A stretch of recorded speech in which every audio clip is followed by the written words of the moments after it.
all of their necessary sustenance, material and immaterial, in the most solicitous manner, deriving from it dry and rude soil, from solid bone-like dry pieces of wood, and in the case of the most delicate of all forms of sustenance, from between blood and urine, at the proper time, in orderly fashion, without any omission or confusion, in front of our eyes, by an unseen hand.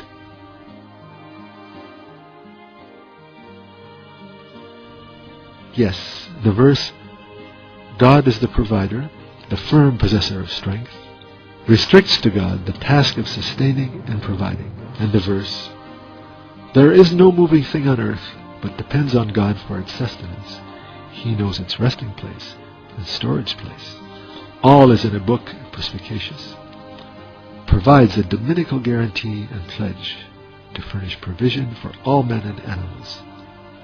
Similarly, the verse, the beasts do not carry their sustenance.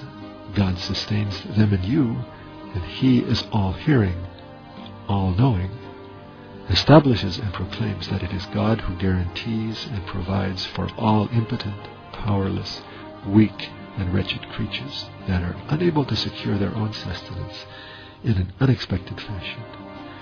Indeed, from the unseen, even out of nothing.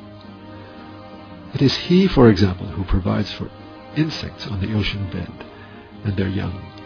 This proclamation is directed in particular to those men who worship causes and are unaware that it is He who bestows provision from behind the veil of causality.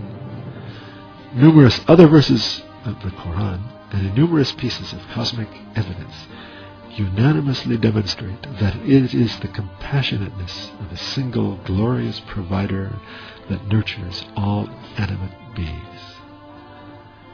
Now the trees require a certain form of sustenance, but have neither power nor will.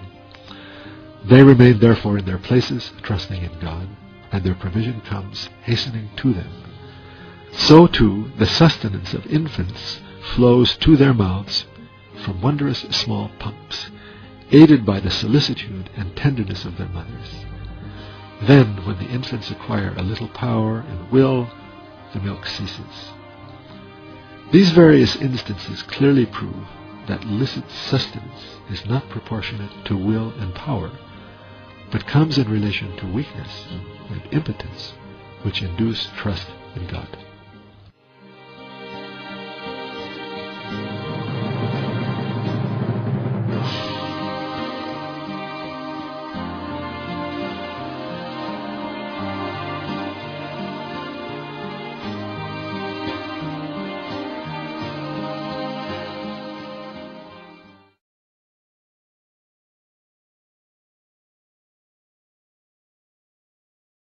Just as the Risalei Nur explains and proves the truth of the Quran in a way that is in conformity with the physical sciences, so it gives clear answers to the questions, what am I?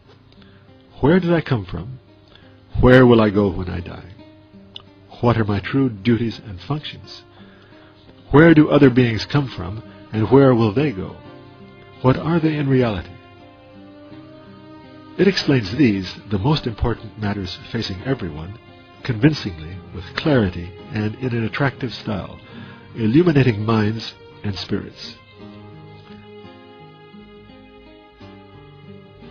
In this age, the enemies of religion and Islam have put the weakening of the bases of belief at the top of their programs, especially this last 25 years. The many covert assaults on the pillars of belief and conspiracies against them have been terribly destructive.